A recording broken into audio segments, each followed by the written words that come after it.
You're using coconut oil? Yeah, I like it. Oh, no, honey. That is not good for you. Eat coconut oil all the time. Look at this. This will clog your arteries. This will make you fat. Well, fat doesn't necessarily make you fat. It'll make you gain weight. Fat is just really, really awful for you. That's not true. You should be more like me and eat bananas. That's a lot of bananas. Actually, 3 bananas isn't even enough. I need like 47 bananas a day. Okay. I hope you enjoyed that little clip of my alter egos battling it out. I actually used to be the one eating all of the bananas and all of the fruit and very low fat because I thought that that was the ultimate path to health. In the long term, totally not the right thing for me. I feel like these type of diets might have their place, like in a place where you're really trying to cleanse, but long term, especially if you live in a cold climate, they don't work.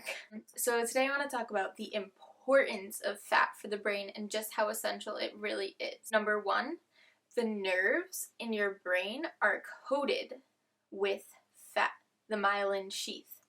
And without this, your nerves are basically just raw and exposed. And this is very, very important because for our nerves to fire correctly, they need to be fully insulated. Number 2, the brain is made out of 60% fat. One fat in particular is omega-3 fatty acids. These can be found in things like walnuts, salmon, grass-fed meats, also some plant-based sources. That's the chia seeds, the flax seeds. The bioavailability differs among sources. Animal-based sources would be the best. The omega-3s are absolutely critical for the performance of your brain. They've shown studies that like when you increase omega-3 intake or we supplement, that anxiety can go down, depression can go down, and mental performance will go up. Another really cool thing that fat does is it aids in the absorption of vitamins like vitamin A, vitamin D, and even calcium.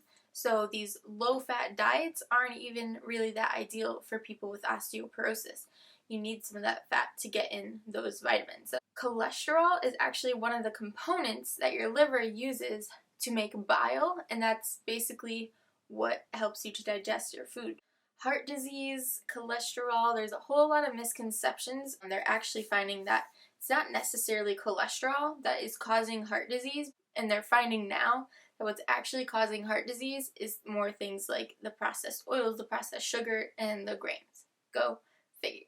And fat also keeps you satisfied eating, but personally, if I sit down to a bowl of ground beef with some nice fat in it, some peas, and maybe a little bit of sweet potato, it's just like the most beautiful, satisfying thing. So to come to a little bit of a conclusion here, basically don't be afraid of fat. Your brain needs fat, your brain is made of fat, your body needs fat to insulate and protect its organs. And if we're not giving our body something absolutely essential, we're going to see it try to make up for that in other ways. Maybe it's mental decline, maybe it's not digesting as well. So I just really encourage you to get in some healthy sources of fat, like some fatty fish like salmon. Try out some chia seeds, some flax seeds.